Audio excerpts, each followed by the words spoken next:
قوم عاد ایک ایسی قوم تھی جو بڑے طاقتور تھے۔ 40 ہاتھ جتنا قد، 800 سے 900 سال کی عمر، نہ بوڑھے ہوتے، نہ بیمار ہوتے، نہ دانت ٹوٹتے، نہ نظر کمزور ہوتی، جوان تندرست و توانا رہتے۔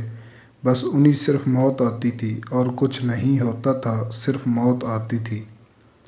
ان کی طرف اللہ تعالیٰ نے حضرت ہود علیہ السلام کو بھیجا۔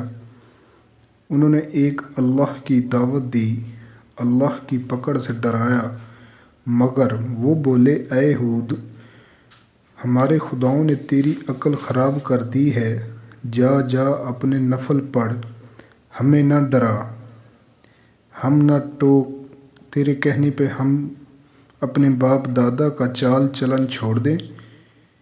عقل خراب ہو گئی تیری، جا جا اپنا کام کر، تیرے کہنے پر چلیں تو ہم تو بھوکے مر جائیں۔ انہوں نے شرک، ظلم، گناہوں کے طوفان سے اللہ کو للکارا، تکبر اور غرور میں بدمست بولے۔ اب قوم عاد نے تو بے وجہ زمین میں سرکشی شروع کر دی اور کہنے لگے ہم سے زور آور کون ہے؟ کیا انہیں یہ نظر نہ آیا کہ جس نے اسے پیدا کیا وہ ان سے بھی بہت زیادہ زور آور ہے؟ وہ آخر تک ہماری آیاتوں کا انکار ہی کرتے رہے۔ کوئی ہے ہم سے زیادہ طاقتور تو لاؤ، نہ ہمیں کسی سے ڈراتے ہو۔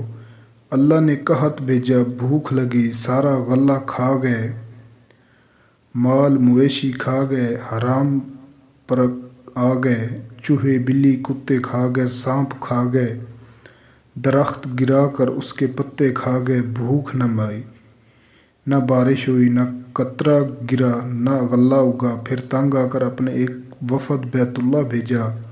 ان کا دستور تھا جب مصیبت آتی تو اوپر والے کو پکار اٹھتے، جب دور ہو جاتی تو اپنے بتوں کو پوجنے لگتے۔ بیت اللہ وفد گیا اور کہا ہمارے لیے اللہ سے دعا کرو کہ بارش برسائے۔ اللہ نے 3 بادل پیش کیے، کالا، سفید، سرخ۔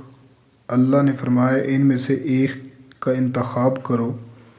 انہوں نے آپس میں مشورہ کیا کہ سرخ میں تو ہوا ہوتی ہے، سفید خالی ہوتا ہے، کالے میں پانی ہوتا ہے، کالا مانگو۔